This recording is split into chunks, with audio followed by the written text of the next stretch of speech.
Okay, so let's dive into a book that really just turned the whole self-help world on its head. Mark Manson's The Subtle Art of Not Giving a Fuck. You see, its main point is pretty radical.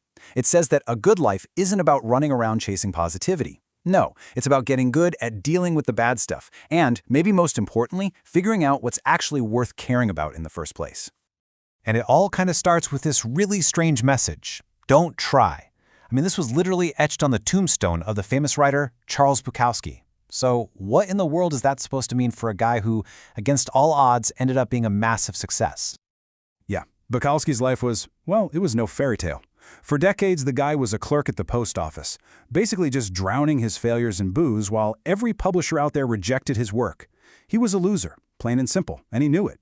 It was only when he finally accepted that fact and started writing with this brutal honesty about his own screw-ups that he somehow found success. So yeah, that brings us right back to the big question, right? Why would a man who fought so hard for his dream leave behind a message that sounds like he's just telling everyone to give up? The answer to that question is pretty much the key to this entire philosophy. According to Manson, our whole modern culture has this huge problem, a trap he calls the feedback loop from hell. And what is it? It's this insane, constant pressure to be positive all the time, which, ironically, is what makes us all feel even worse. Just think about it for a second. You know, when you stand in front of a mirror and you're forcing yourself to say, I am beautiful, what are you actually doing? You're kind of reinforcing that deep down feeling that you aren't. Chasing after the positive just puts a giant spotlight on what you feel you're missing. And that is what kicks off the loop. It's that moment you start feeling anxious about being anxious, or you get angry at yourself for getting angry. You feel guilty for feeling guilty. It's this mental death spiral that just pulls you down deeper and deeper. And here's how it works. It's actually super simple. You start with a totally normal human emotion, like anxiety. But then you start judging yourself for feeling that way. And that just slaps a second layer of anxiety right on top of the first. And boom, just like that, the problem has doubled in size. And let's be real, this isn't just a problem inside our own heads anymore. Your social media feed, man, it's just this endless highlight reel of everyone else's perfect, happy life. Seeing that all day makes you feel like if you're not ecstatic 24/7, then you must be failing. And that's how this feedback loop becomes a full-blown epidemic. Okay, so how in the world do you break this crazy cycle?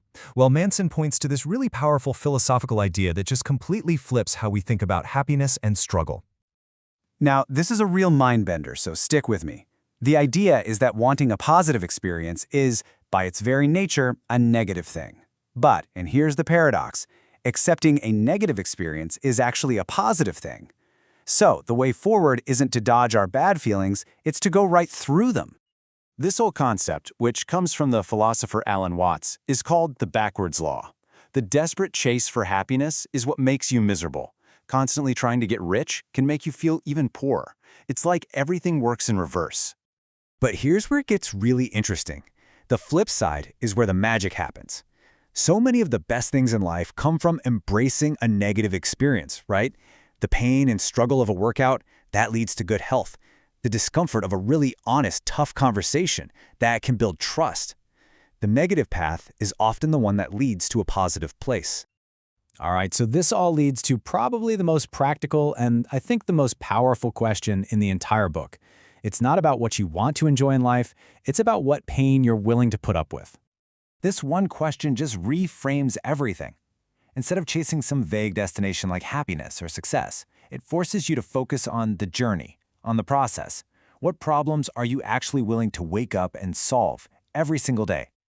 I mean, think about it. Everyone wants an amazing body, but not everyone is willing to embrace the daily grind of sweating it out at the gym. It's easy to want the reward. It's the struggle that defines us. Manson's whole point is that real happiness isn't some prize at the end. It's what you find in the process of solving problems along the way. Manson even uses his own life as a perfect example here. He used to dream of being a rock star, on stage, shredding a guitar. But he hated the reality of it, the endless practice, lugging heavy gear around, getting rejected over and over. He realized he was in love with the idea of winning, not with the fight itself. And life, as he says, just doesn't work that way. Okay, so if our struggles are what define us, then how do we pick the right ones? Well, it all comes down to choosing the right values, because your values are what determine the kinds of problems you're willing to tackle. And check out this comparison. It is so powerful. You've got Dave Mustaine, who got kicked out of Metallica. He went on to form Megadeth and become a global rock star, but for decades he felt like a failure because his metric for success was be bigger than Metallica. Then you have Pete Best, the guy who got kicked out of the Beatles right before they blew up, but he found true happiness because he chose to value his family and a simple life. It just goes to show the yardstick you use to measure yourself is what really counts.